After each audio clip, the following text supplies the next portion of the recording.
Life group leaders, we are on week 8 of Story Through the Bible, and I hope you're enjoying this study.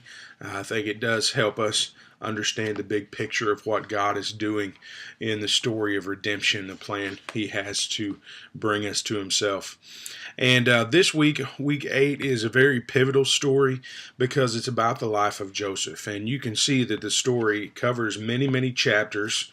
And the even the tell the story portion in the book this week is much larger than normal, and so you're going to have to use your own discretion in your group.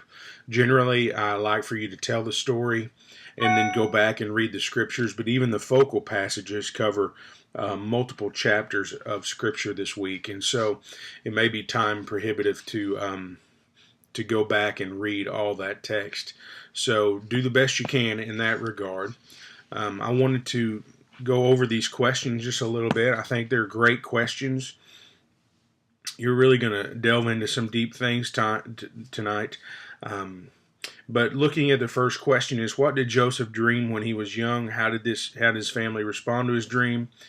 I think a follow-up question to that, and it doesn't have to be right after this question, but I think a good follow-up question to that one is, how do you respond to God's vision for other people? Is there excitement in you whenever people tell you that God has really shown them something for their life, or is there jealousy or anger or something going on inside you that that shouldn't be there? And if that's the case, then why is that there? There's so many questions. I doubt you get through all of them. A couple of them are really, really important, I think. Down at the last question on the first page there, it says, looking back, it's easy to see how God orchestrated the course of Joseph's life to put him in exactly the right position, but it's hard to recognize when we're going through hard times. What do you think caused Joseph to understand that God, not his brothers, had really sent him to Egypt? We can safely say that was probably the end of the story. Whenever the brothers came to him, and he saw that it was God's provision to preserve his family for him to be sent to Egypt.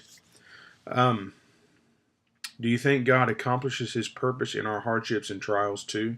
It's a pretty straightforward question. In what ways does Joseph's story encourage us to trust God? A question, another question on that page, what does this story teach us about God's sovereignty over our lives?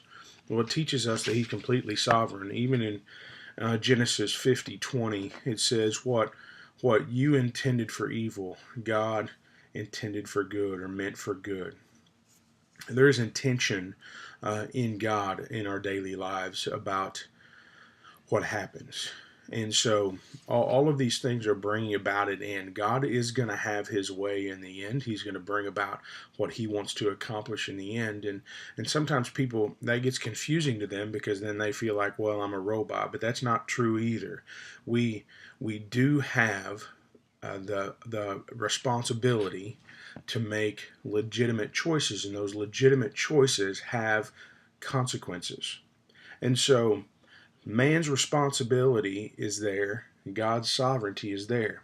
How those two things exactly fit together, it's hard for us to comprehend, but I like to quote by Charles Spurgeon, who was asked about how does he reconcile God's sovereignty and man's free will, man's responsibility. And he said, I never try to reconcile friends. Those things are both revealed in Scripture.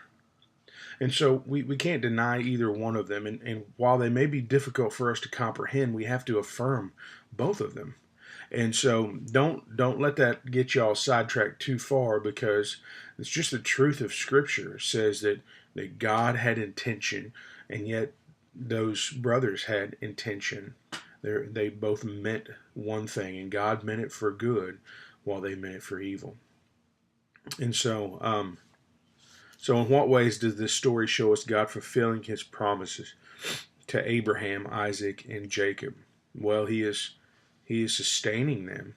He is keeping them in covenant, and so he's faithful to them. He does not let them starve to death. He provides for them, and he continues that line, and ultimately that will lead to Jesus.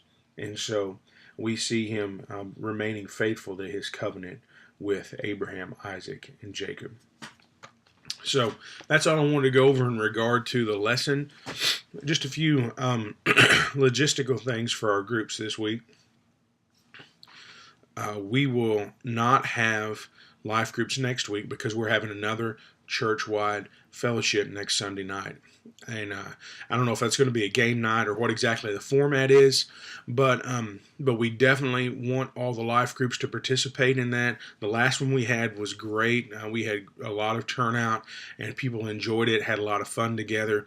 And so I want to encourage you to encourage your life groups to be there next Sunday night for that. Then on the 14th, we will have life groups again. That will cover session 9, and that will probably be the last week that we have life groups this semester. And the reason that is because the next week will be Easter. The weekend of the 21st will be Easter. The following weekend will be our regularly scheduled quarterly business meeting.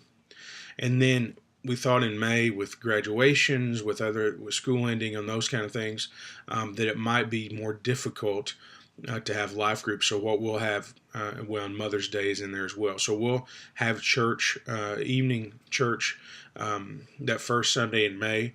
We will not have it on Mother's Day, and then the successive weeks we will have evening services here at the church. And so tonight and then on the 14th will be the last week that we have life groups for the semester. And so if there's an issue with that, a problem with that, please get with me.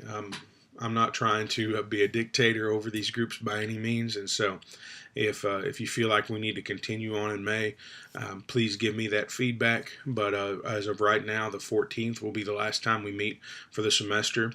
And just so you know, going forward, whenever we resume these in the fall, we will continue in this book. We're going to carry this one all the way through because I feel like somebody can jump in even in the middle of this and be able to participate. After this one's done, there is one story through the New Testament as well, and so we will do that. So by the time we get done with these, we will have gone all the way through the Old Testament, all the way through the New Testament, and seen God's plan of redemption in all of it. And so I think that's all I got for you today. So I hope you have a great night in life groups, and call me if you have any questions. Thanks.